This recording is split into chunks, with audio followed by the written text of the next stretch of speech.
Welcome to another Scotland Then episode. In this episode, I'll be highlighting newspaper stories from February and May 1970, at the time of taxi driver George Martin's murder and trial. Before we get started, I'd just love to give a shout out to our newest Patreon members. Today's Tiger, Shelley M, James Murdoch and Kimberly Ross. Thank you. We really do appreciate you and all of our Patreon members for your continued support. And please know that any support you do give does go back into the podcast, such as Lavaliers, which has been great because it's allowed me and Marty to capture the recording that we recently did at Airdrie Library, or various subscriptions or experts, which all helps me release episodes that little bit quicker and more consistently. Or even any feedback and suggestions you have of what you like or don't like about the episodes of Scottish Murders. It all helps just continue to improve Scottish Murders. If you would like to become a Scottish Murders Patreon member too, then the link will be in the show notes. Okay, let's go back to 1970 Scotland.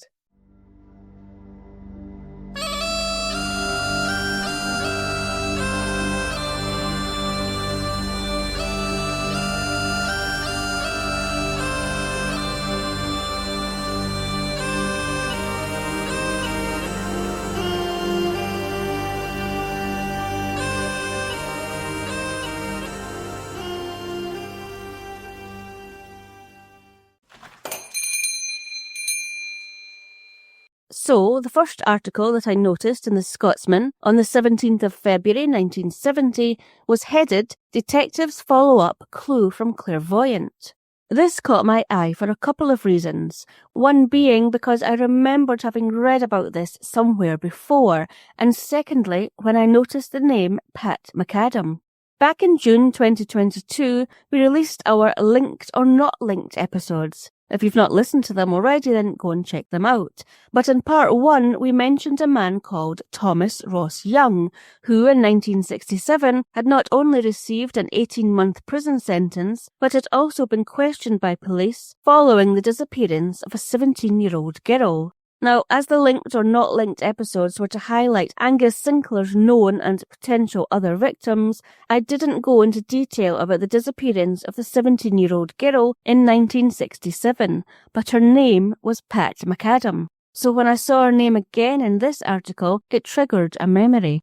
Pat McAdam's disappearance is actually a case I've been meaning to cover for some time, but I just hadn't got around to it. So I'm not going to go into too much detail here, as I plan on covering the disappearance of Pat McAdam before the end of August. But briefly, the article in February 1970, 3 years after Pat had disappeared, said that Dutch clairvoyant Gerard Quasi had forecast that a dress would be found on a banking by the River Milk near Dalton in Dumfriesshire. And despite this being an area that had previously been combed by police and dogs in the time since Pat had gone missing, upon a search taking place, the police did in fact find a tattered, long-sleeved grey cotton dress, a stocking, and what could have been the remains of a handbag. However, any hope that this was an important clue in Pat McAdam's case was soon dashed when Pat's mum, Mary, was asked if she could identify the dress as having been worn by Pat at the time of her disappearance. As her mum said, absolutely not, as the last time her daughter had been seen alive, she had been wearing a short-sleeved black cocktail dress. Now, this case doesn't end there. There is a lot more to it. And like I said, I hope to have this episode out by the end of August. Now, I've heard a lot of people saying in my time how it wasn't like that in my day. Well, according to an article in the St Andrews Citizen on the 28th of February 1970, even back in that day, they were having problems, with the article headings being Town Hall Dances Suspended, Terror on Streets on Saturdays, and Hooliganism Reaches New Peaks. So I guess it turns out every era has its problems. So let me tell you what happened on the streets in February 1970. The town hall dances in St Andrews were suspended for 4 weeks after a wave of hooliganism and vandalism plagued the streets on Saturday nights. Despite the well-behaved crowds inside the hall, incidents escalated outside, culminating in smashed windows at MacArthur's Cafe, damage to public lavatories, milk bottles being thrown through house windows, and violent street fights that left at least one youth seriously injured. Police did make several arrests, including at the bus station and guard bridge, with fines being handed out for breach of the peace. Weapons were also confiscated, such as a wheel brace, and young girls that were intoxicated before 8 p.m. were refused entry to the dances. Much of the trouble apparently stemmed from outsiders arriving by bus, particularly youths coming from Dundee or from Met Hill after football matches, and bus crews clashed with dancers trying to reach trains from Lookers Junction. Local officials debated the future of the dances, with some urging cancellation to prevent further harm, while others insisted that they shouldn't surrender to the rowdy few.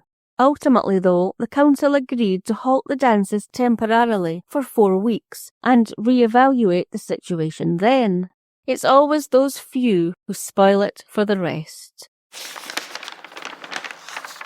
Okay, so it would also appear that housebreaking and home invasions, particularly in Dundee, was on the rise, and it would appear that 24-year-old John Hutton was to be made an example of, according to an article in the Scotsman on the 20th of May. 24-year-old John Hutton of Perth Road in Dundee was sentenced to 7 years in prison at the High Court in Dundee after being found guilty of assault and robbery, his 20th conviction.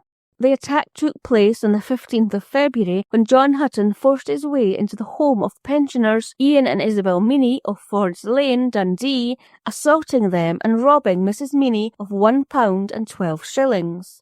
2 other men charged alongside John Hutton failed to appear in court, and warrants were issued for their arrest. Lord Robertson, delivering the sentence, condemned the violent home invasion as outrageous, stressing that such crimes have become alarmingly common and must be stamped out. Despite John Hutton's claim that he was merely walking nearby when he was apprehended, witness accounts and police intervention led to his conviction. In a separate case heard the same day, also at the High Court in Dundee, 27-year-old David Leslie was given a 2-year prison sentence for attempted housebreaking, which he admitted to in court.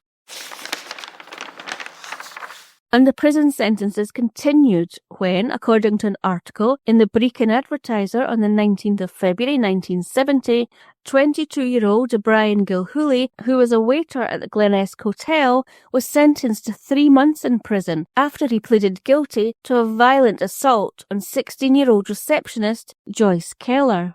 The incident occurred in the hotel's staff room when an intoxicated Brian Gilhooly accused colleagues of stealing a beer he himself had taken.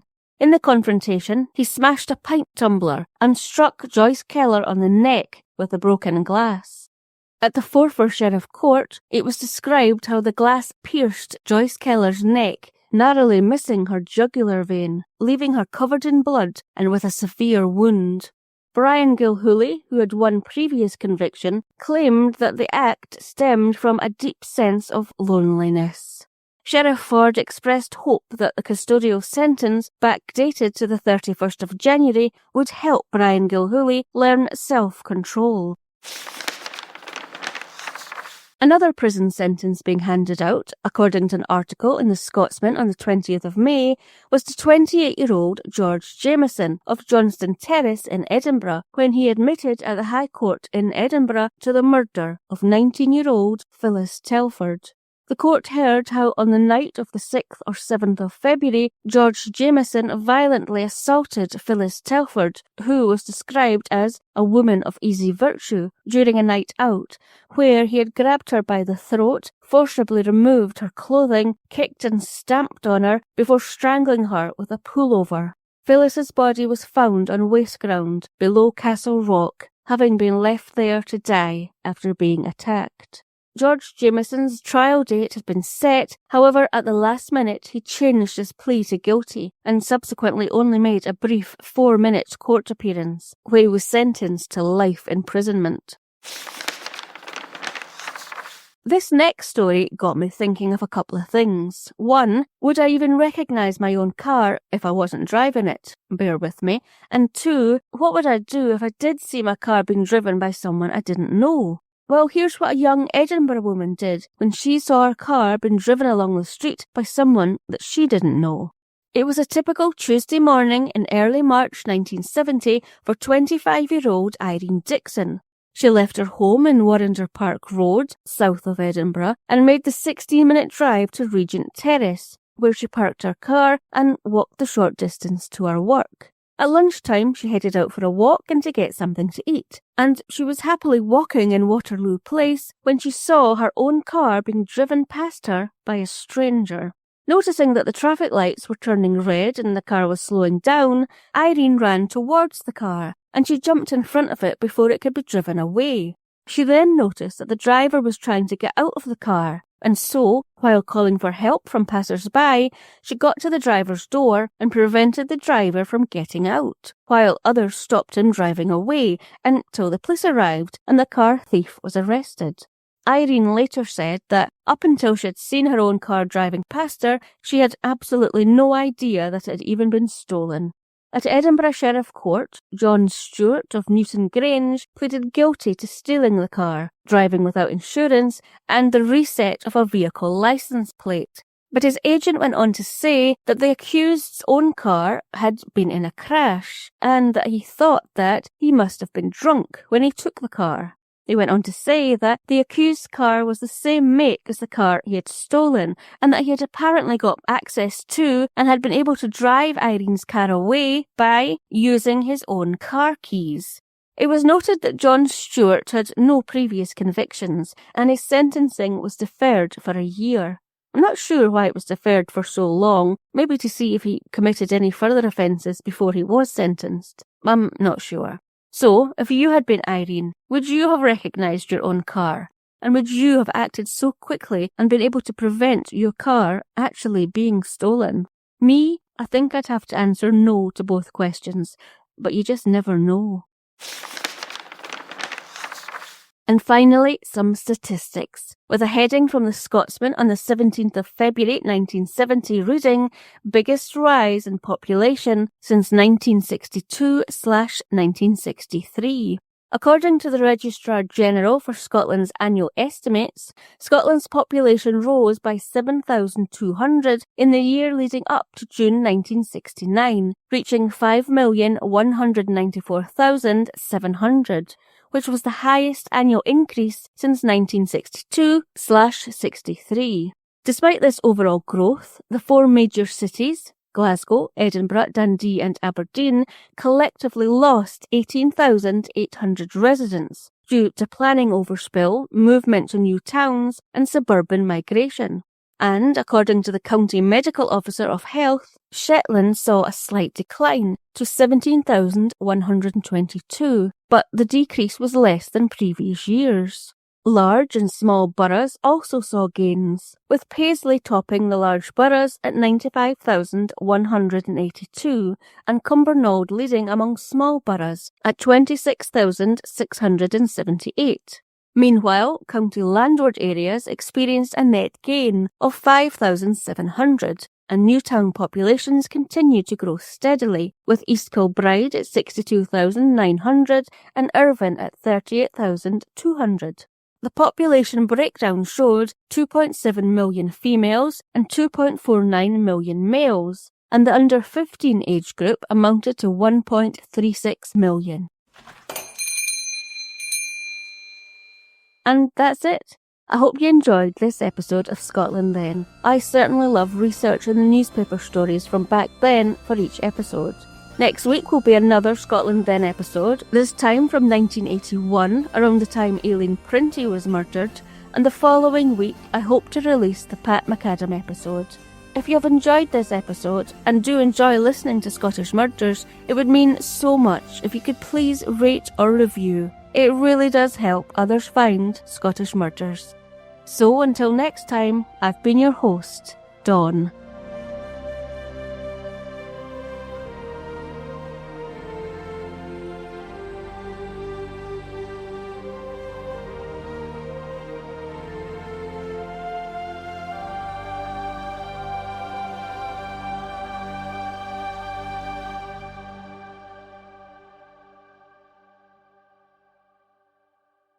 Scottish Murders is a production of Clurinton.